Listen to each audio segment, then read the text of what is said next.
introdução normal, né? Voltamos à nossa aulinha de HTML. Sei que vocês estavam morrendo de saudade dos códigos, né? De digitar aqueles códigos todos que a gente já estava se acostumando. Mas temos que seguir, né? Temos que continuar, tá? Bom, galera, então, continuando aí com o nosso HTML, com a nossa introdução ao HTML, o que nós temos que relembrar, né? Algumas coisas que nós já tivemos, nós já fizemos aí nesse decorrer das aulas, tá? Primeiro, a digitação dos códigos, né?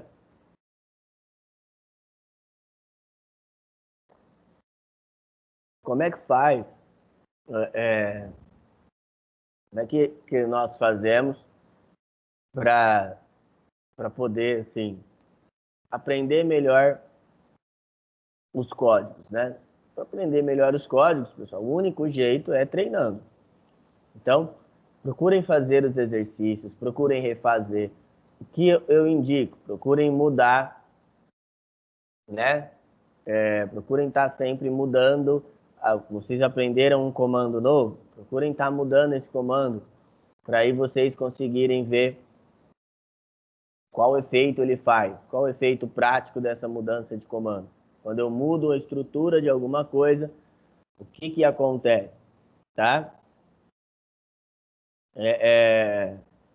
Então, tem que estar fazendo isso. Outra coisa, vocês só vão aprender se vocês fizerem, né? Igual eu já falei para vocês, você não anda de bicicleta porque você viu alguém andando. Né? Tem que ir lá e tentar andar também, tá? Então, tentem fazer, procurem também treinar para que vocês possam ter ali um estudo melhor. Hoje nós vamos rever algumas coisas, tá? Como nós ficamos aí 2 semanas sem ter contato com o HTML, né? Vamos dar uma revisada em algum conteúdo para que a gente possa ter um conhecimento aí melhor, tá? Bom, galera, então, primeiro de tudo, o objetivo nosso nesses 2 livros é ter o HTML um pouco, ter HTML e CSS bastante, né? E ter um pouco de JavaScript, tá? Então, JavaScript é o conteúdo que nós vamos ter ali menos, tá? Então, é o conteúdo que vocês vão ter menos, mas nós vamos passar também, tá bom? Bom, então, pessoal, né? Primeiro de tudo, o que nós aprendemos lá atrás, há bastante tempo, nós aprendemos como a internet veio. Né? A internet, ela nasce de um projeto militar, ele vem na Guerra Fria, né? Então, primeiro, o que foi a Guerra Fria, né? A Guerra Fria foi uma guerra ideológica, uma guerra que não teve armas, né? Era uma guerra ideológica entre Estados Unidos e União Soviética, a antiga União Soviética. Quando a Segunda Guerra Mundial acabou, o mundo ele se separa em 2 grandes potências. Um bloco que nós chamamos de bloco capitalista e um bloco que nós chamamos de socialista. Se vocês verem os países capitalistas e os socialistas, a gente vê quem venceu, né? Mas o que vocês têm que entender? Acima de tudo, né? Essa separação em bloco capitalista e bloco socialista, o que ela rendeu, né? O mundo vai, como o mundo ali está dividido, 2 grandes potências surgem, né? Os Estados Unidos, de um lado, liderando o bloco capitalista, e o bloco socialista sendo liderado pela União Soviética. Então, os 2 países, eles nunca entraram em guerra entre si. Eles nunca entraram em guerra entre si, os 2, tá? Mas eles sempre que acontecia uma guerra, eles entravam em lados opostos. Então, aconteceu uma guerra, os 2 estavam, mas em lados opostos, independente de quem fosse. Tanto que teve uma guerra no Golfo, que os Estados Unidos entram do lado do Iraque, né? E a Rússia, hoje Rússia, né? Mas na época a União Soviética ela entra do lado do Irã. E é muito engraçado isso, engraçado, né? Não é engraçado. Mas é muito interessante porque anos depois os Estados Unidos ele entra, né? Ele entra ali não em guerra, ele entra em guerra com o Iraque para derrubar o Saddam Hussein, um cara que ele mesmo tinha colocado no poder. É muito interessante isso aí, né? E aí depois no final a gente já sabe, o Saddam ele é morto ali pelas tropas americanas.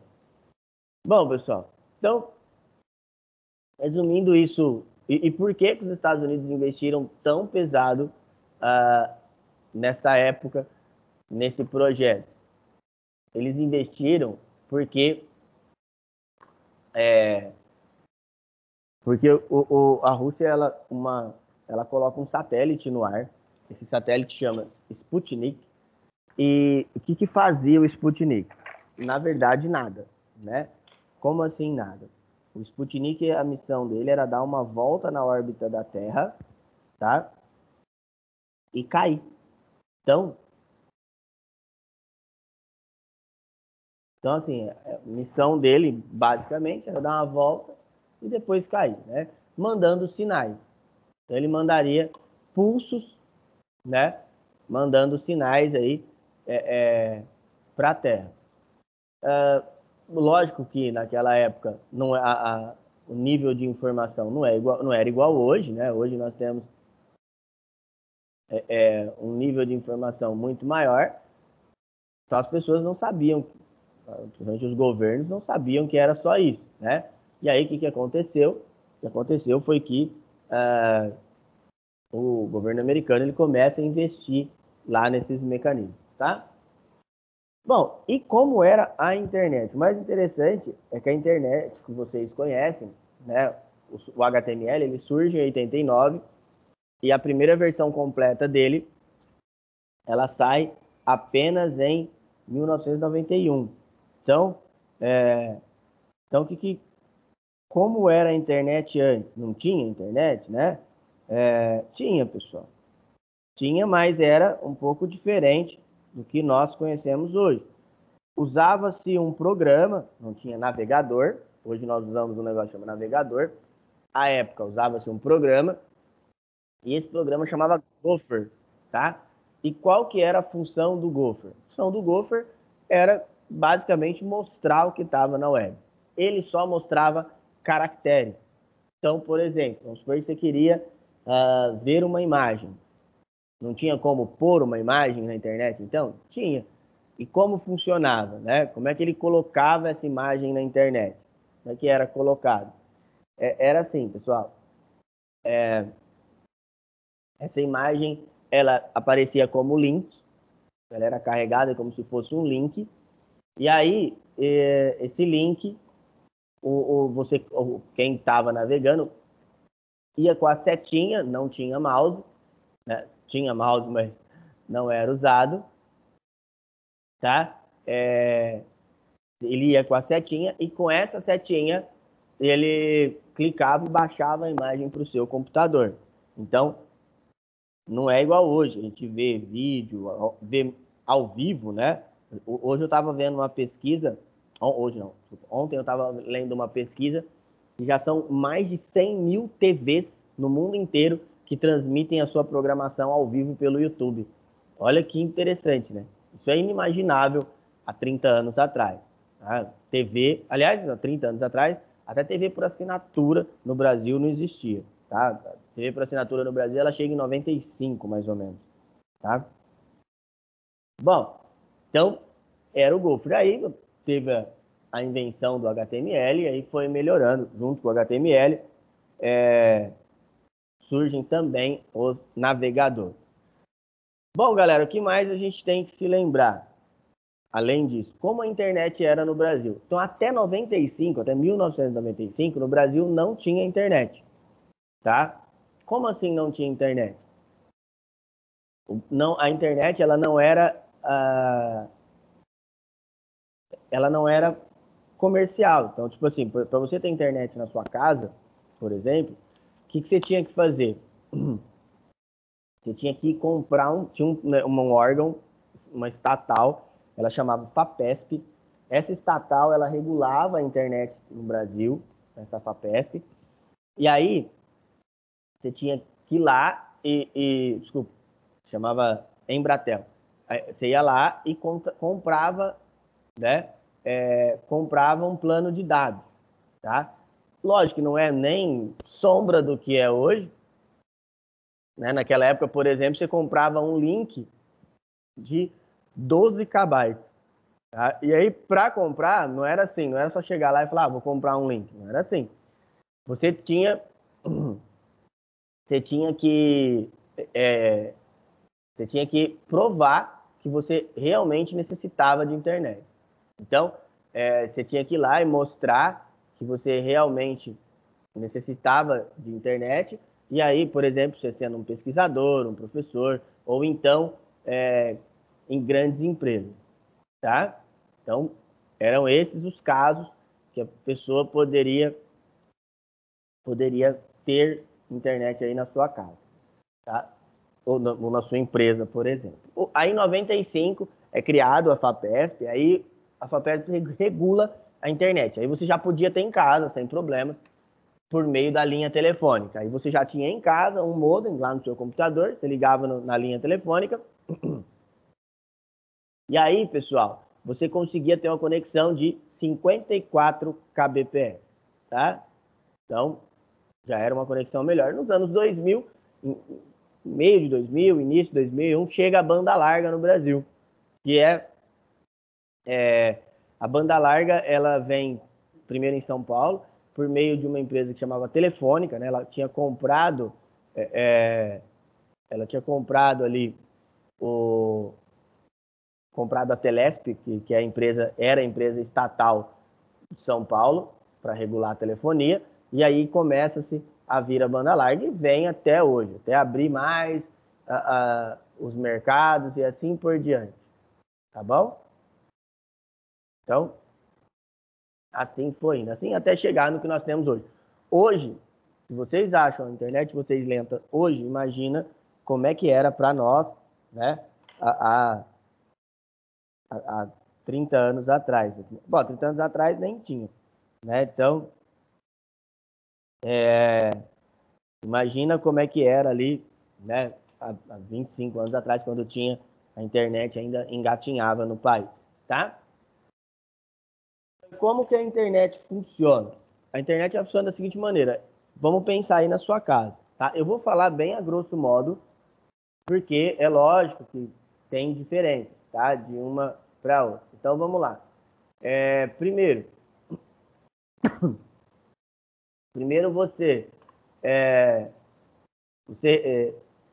para você se conectar, né? Primeiro você pega o seu PC, conecta numa rede. Então, você tem o seu PC, seu celular, sua TV, tudo que tem de conexão. Você vai se conectar numa rede. Aí da sua casa, por exemplo. E aí você se conectou nessa rede, tá? Que vai, no caso ali de vocês, é um gateway, é um roteador. Conectou-se no roteador, você vai passar isso aí, né? Então ele vai para o seu modem, lá, que aí é de quem te manda o serviço, seja sua via rádio, seja a NET, é claro, a empresa que te dá o serviço, tá? Dali ele vai para o servidor local dessa empresa. Então a empresa ela vai ter um servidor local.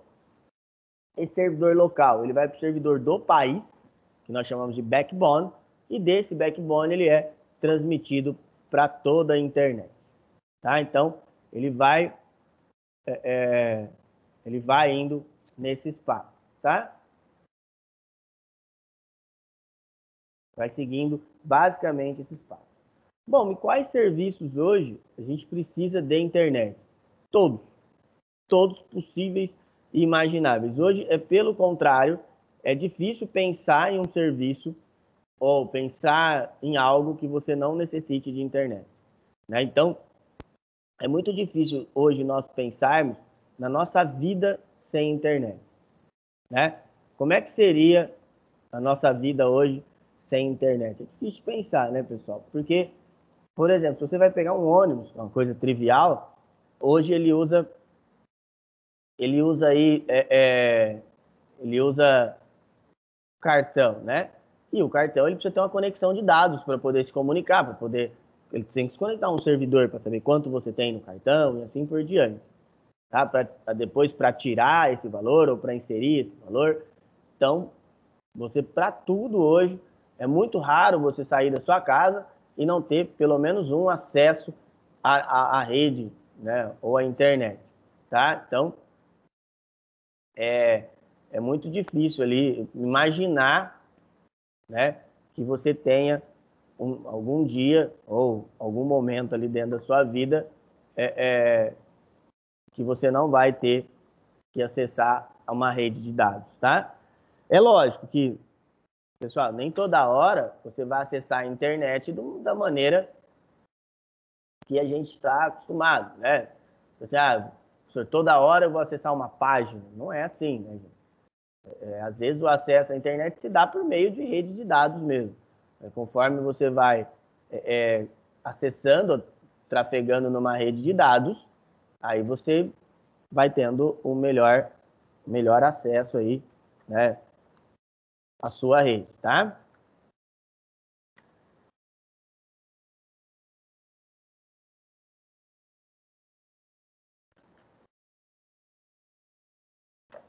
Bom, pessoal, vamos para o nosso primeiro exercício do dia. Vamos ver qual a opinião de vocês nessas três questões. Vai lá, galerinha. 10 minutinhos aí.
Vamos continuar, pessoal? Bom, então, outra coisa que nós já vimos também é como nós podemos acessar uma página web, né? Como é que nós fazemos para que possamos acessar uma página, né? Então, existem alguns meios, né, de acesso, tá? Mas o principal é você saber que esta página que você está acessando, né, seja ela qual for, ela está armazenada em algum lugar. Então, quando você acessa uma página, tá? Ela está salva em alguma máquina lá na internet, tá? Então, isso que a gente tem que levar sempre em consideração. E como é que nós acessamos, pessoal? Da seguinte maneira, nós utilizamos uma arquitetura que chama cliente-servidor, onde sempre o cliente vai ser a sua máquina, tá? E o servidor é a máquina que você quer acessar. Então, o servidor sempre vai ser a máquina que você vai acessar a sua página, tá? Então, o servidor, você sempre vai te dar o acesso. Mas o que você tem que entender é que o servidor, ele nada mais é do que um computador, tá? Bom, então, você pega o seu dispositivo, né? Então, seja ele um computador, ou seja ele um notebook, ou seja ele o seu celular, ou a sua TV, qualquer dispositivo que tenha disponibilidade de acesso. Então, então assim, qualquer um que você vá abrir uma página, quando vocês também vão acessar o joguinho de vocês, o pensamento é o mesmo, tá? Então vamos lá, pessoal. Aí você vai, primeiro de tudo, você abre o seu navegador, né? Abriu o seu navegador, ele vai procurar na internet o endereço e vai achar a página. Então, ele vai achar a página ali que você está procurando.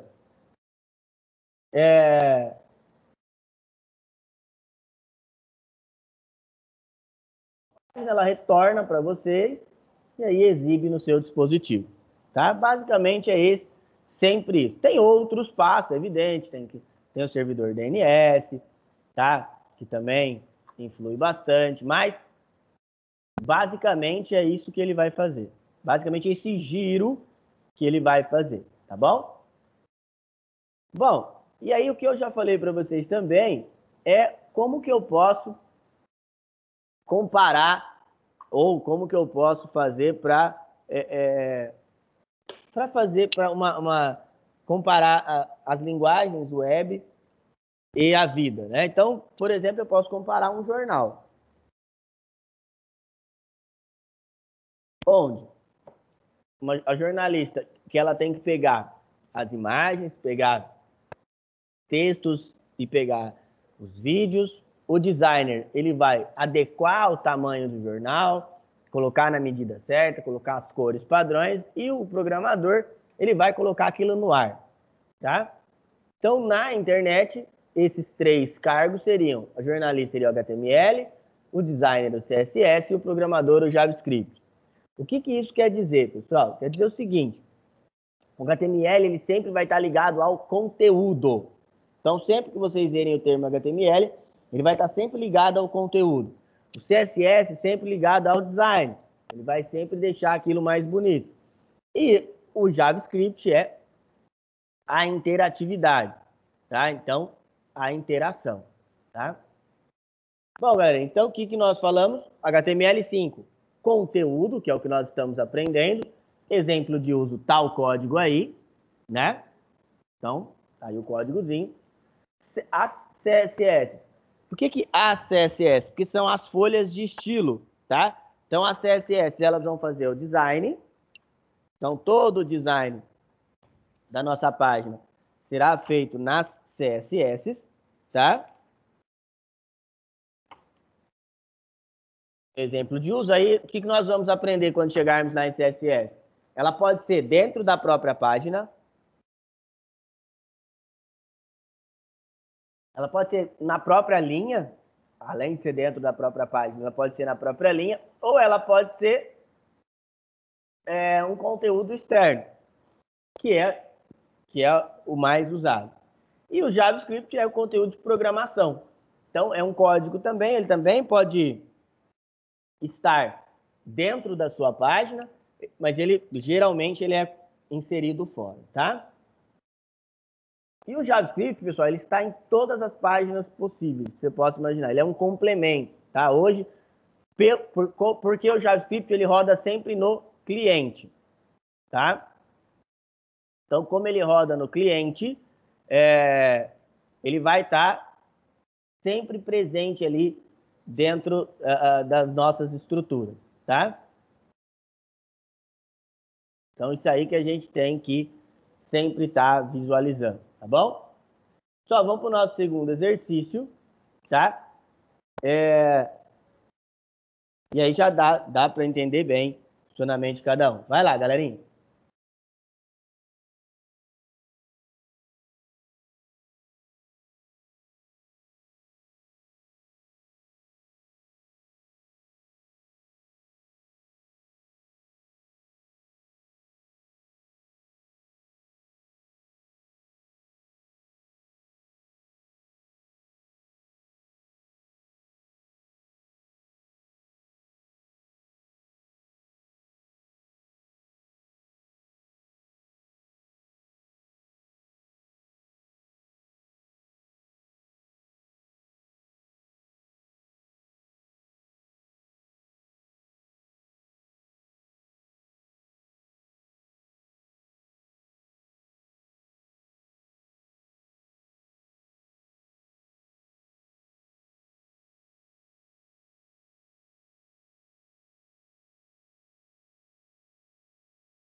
Continuando então, galera, vamos lá.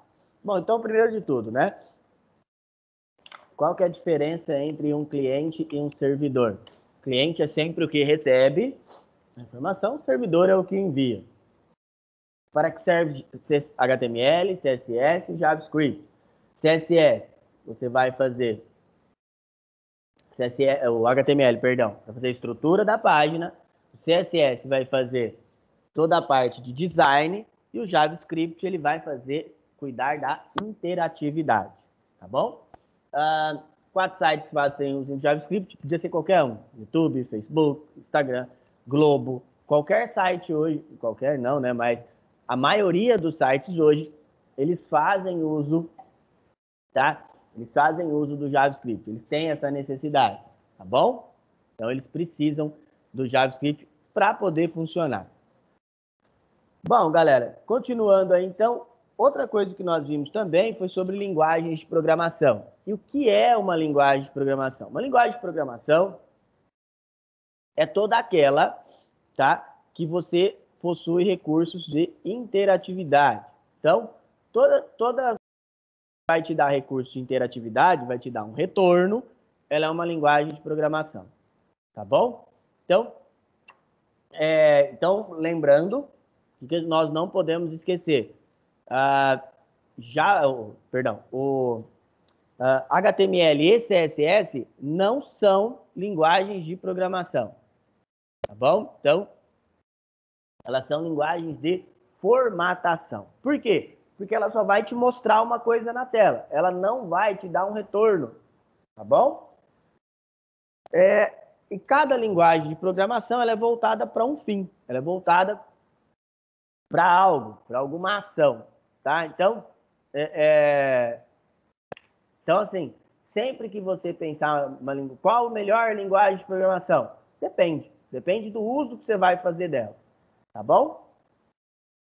Essa é a principal dependência. Outra coisa, pessoal, são as mais usadas. Elas mudam muito. Por quê? Por exemplo, hoje nós temos uma linguagem de programação, que é o Kotlin, ela é do Google. E essa linguagem de programação, ela não era usada, não era tão usada assim, até que o Google vai e adquire os direitos. Quando o Google adquire os direitos, essa linguagem ela vai ficando mais popular, tá bom? Então, essa foi a principal mudança em relação ao Kotlin. Para você fazer um aplicativo para o Android, você precisa ou usar o Kotlin, ou então aprender Java, tá? Só que o Java, ele é bem mais pesado, né? Então, ele é muito mais pesado do que o Kotlin, tá? O Kotlin, ele é bem mais leve. Bom, e antes de se você programar, você precisa fazer uma coisa que chama algoritmo, tá?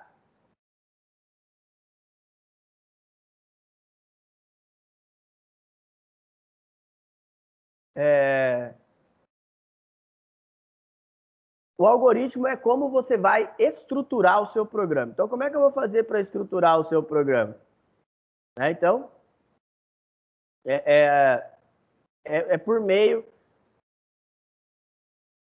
de um algoritmo, tá? Então, o algoritmo você vai, à sua direita, você vê ele em português, né? Na verdade, a gente chama de Portugal, que é um estilo de se programar. E à sua esquerda, você vê ele em fluxograma. Toda vez antes de programar, antes de ir lá para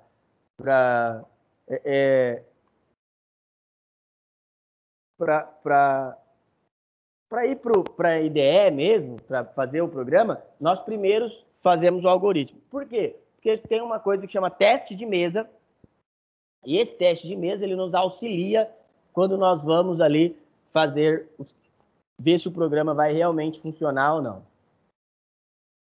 Bom, pessoal, e como que funciona a programação? Qualquer linguagem de programação, ela trabalha da mesma maneira. Primeiro, você vai declarar os dados, você vai fazer uma declaração, tá? Como assim declarar os dados? Vai declarar o que você quer. Por exemplo, aí na tela de vocês está aparecendo, será um programa que vai ler dois números e dividir um pelo outro. Então, a função deste programa é ler dois números e dividi-los, tá? Então, aqui em cima, nós chamamos de declaração. Então, é chamado de declaração. Você vai declarar os dados, as coisas, tá? E a parte de baixo, nós chamamos de estrutura. Toda linguagem de programação, ela é dividida dessa maneira. Em programação em cima e a estrutura em declaração em cima e estrutura embaixo. Então, por exemplo, esse aí é uma linguagem que chama Pascal. É uma linguagem bem simples, tá, pessoal? É uma linguagem que se usa mais, o uso dela é mais para o âmbito acadêmico, tá? Bom, então ele está ali, ó. Em cima é program, exemplo, é o nome do programa. Use CRT é o nome da biblioteca de variáveis que ele vai utilizar. Embaixo, aí ele vai declarar as variáveis, ele declarou N1, N2 como inteira e R como real. A parte de baixo ele vai começar a digitar o programa. Então, primeiro ele vem begin, início, clear screen, quer dizer, limpa a tela, ele vai limpar a sua tela e aí ele vai começar a estruturar o programa. Ele vai ler os dois números e a primeira, como ele quer dividir um pelo outro, a primeira coisa que ele vai fazer é verificar se o segundo número é zero, porque não existe divisão por zero. Então, ele vai ler ali, se o segundo número for igual a zero, né? O que ele vai fazer? Ele não vai fazer a divisão. Então,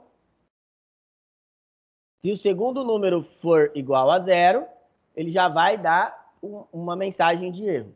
Tá? Ele vai escrever que é impossível dividir, igual eu falei, porque não existe divisão por zero. Se não, faça. Else quer dizer se não. Se não, faça. Ele vai fazer a divisão dos dois números e escrever o resultado. Acabou, acabou. Tá? Bom, e como é que se processam os dados? Os dados eles são processados por entrada, processamento e saída. Onde? Primeiro você vai ter as informações iniciais, no caso ali, os dois números que ele quer fazer o cálculo. No meio, ele vai fazer esse cálculo e depois ele vai exibir o resultado. Então, ele vai te exibir o resultado que você quer lá na tela, tá? No computador, quem faz isso, você tem um dispositivo de entrada para fazer a primeira parte, tá? A sua placa-mãe, desculpa, sua memória RAM e o seu processador vão processar essas informações, tá? E depois, lá no final, o monitor vai exibir o resultado. É entrada, processamento e saída, tá? Todo programa ele faz isso, tá bom? Bom, pessoal, aí tem um resumo das linguagens mais usadas até o momento. E isso aí você não pode levar muito em consideração. Por quê, pessoal? Porque isso muda muito. As linguagens mais usadas mudam bastante. E qual o motivo delas mudarem tanto, tá? O motivo é o seguinte. Linguagens de programação são portáteis, né? E então, conforme vai passando o tempo, algumas linguagens se adequam mais a outras, tá? Então, se adequam mais ao uso a outras, tá?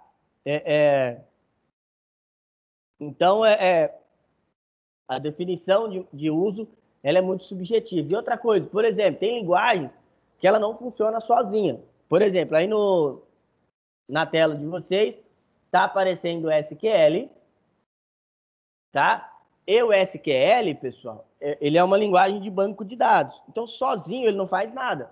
Ele tem que ter uma outra linguagem que ela é chamada, tá? Por exemplo, você vai construir um lugar, o banco de dados é um lugar para armazenar as coisas. Então, se você não tiver um lugar para armazenar, né, esse local ali, que a gente chama de banco de dados, ele não vai funcionar. Não tem como você fazer um programa inteiro em SQL, tá bom? Vamos à nossa penúltima, essa é bem rapidinho, tá? O que você entendeu entre linguagem web e linguagem de programação? Vai lá, pessoal.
Bom, vamos lá, pessoal. Então, a principal diferença entre uma linguagem de programação e a linguagem web é que a linguagem de programação ela é aquela que será voltada para que terá recursos de interatividade. A linguagem web é aquela uma que ela só vai te mostrar algo. Então, ela vai mostrar algo aí na tela.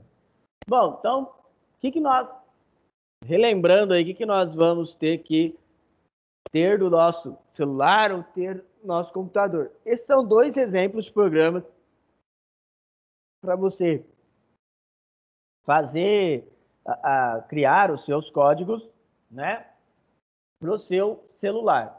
E aqui dois que nós podemos usar. Pessoal, tem outros, tem diversos outros, tá? Diversos outros programas que nós podemos utilizar para poder digitar o nosso programa, tá? Digitar os nossos códigos, perdão. Bom, outra coisa que nós já vimos também é que o HTML5 é semântico, né, pessoal? Então, ele é semântico. O que isso quer dizer? Quer dizer que cada palavra tem um significado. Então, ele tem um significado. E aí,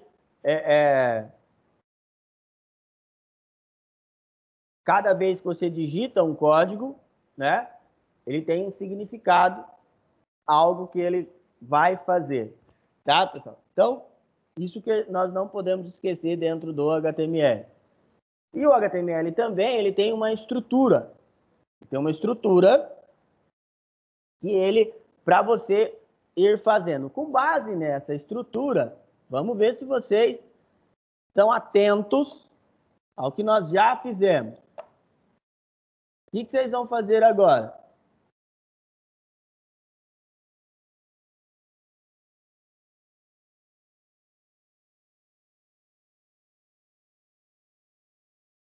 Vocês vão digitar a estrutura básica do HTML e explicar a função de cada tag. Então, quando você abre e você fecha uma tag, o que vai fazer cada uma delas, tá? Então, vamos ver se vocês lembram aí. Vai lá, pessoal.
Vamos lá, pessoal? Já deu tempo, né? Então, eu vou abrir o Notepad++ aqui e vamos fazer aí a estrutura básica do HTML, né? Vou criar um arquivo novo e vamos começar a digitar essa estrutura, né? Bom, vamos lá, então. Então, primeiro de tudo, a primeira parte aqui, né? HTML. Doctype antes, né? Doctype. HTML. O que isso quer dizer, pessoal? Essa primeira linha, ela vai fazer duas coisas. Uma, ela vai informar ao meu navegador que dali para baixo eu vou começar a descrever um documento em HTML. Mais que isso, vou começar a descrever um documento em HTML5, tá? Embaixo nós vamos iniciar o nosso HTML. Então, HTML lang igual PTBR. Então, a primeira tag, ela abre o documento em HTML, eu já vou fechar ela aqui. Então, abri e fechei o HTML. O que quer dizer esse HTML lang PTBR? Quer dizer o seguinte, pessoal. Quer dizer que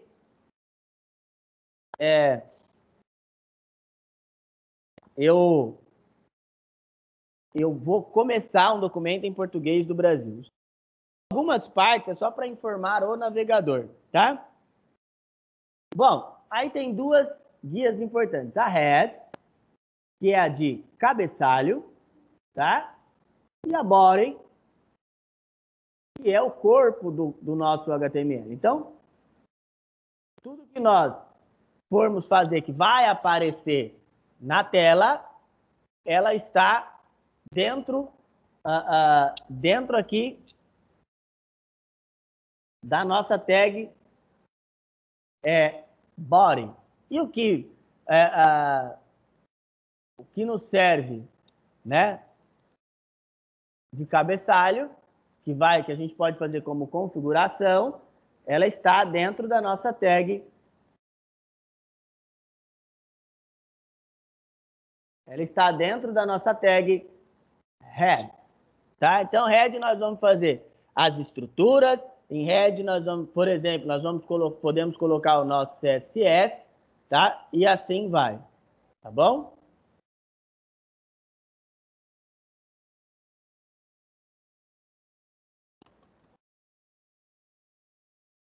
Bom,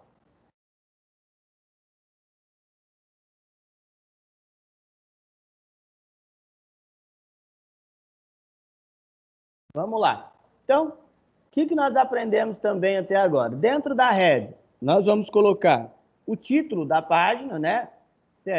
Não é a estrutura básica, mas já ajuda, né? Já é um complemento. Geralmente ele vai ficando ali dentro, tá?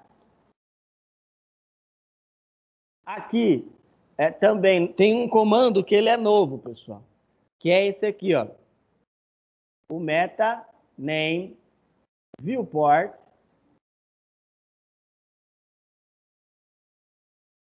Tá? O que significa... Opa, faltou fechar aspas aqui. O que quer dizer esse viewport? Ele é abrir a janela content with device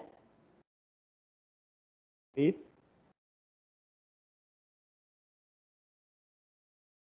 eu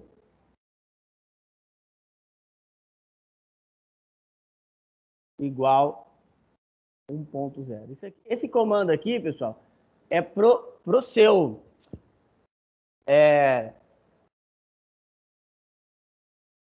para que a sua página seja responsiva, tá? É um comando novo, não é um comando tão antigo, mas ele é um comando que te auxilia muito. Aí depois também nós temos o meta charset igual F-8. Esse aqui é para reconhecimento, né, dos caracteres ABNT2. Bom, e o que nós já tivemos? Já tivemos tag de título. A gente aprendeu que a tag de título ela vai do H1 ao H6. Então, ela sempre vai ter uma de abertura e de fechamento. Abriu, fechou. Aprendemos tags de parágrafo, né? Aprendemos que ela deve ser inserida aí dentro de um parágrafo, né? E aprendemos também recursos de listas, que ela pode ser ordenadas ou não ordenadas, né? Ordenadas, elas são o L, não ordenadas, elas são o L. E aprendemos também as tabelas.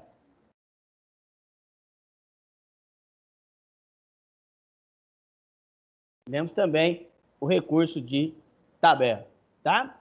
E aí, como é que salva? Eu fiz a minha estrutura, o que eu não posso esquecer? Na hora de salvar, eu venho aqui o arquivo salvar, eu tenho que pôr o nome da página, o nome eu posso pôr qualquer um, e não posso esquecer de colocar .html. Se eu esquecer de pôr .html, ele não vai salvar a minha página e ela não vai abrir lá do jeito que eu quero, tá bom? Pessoal, tranquilo por enquanto?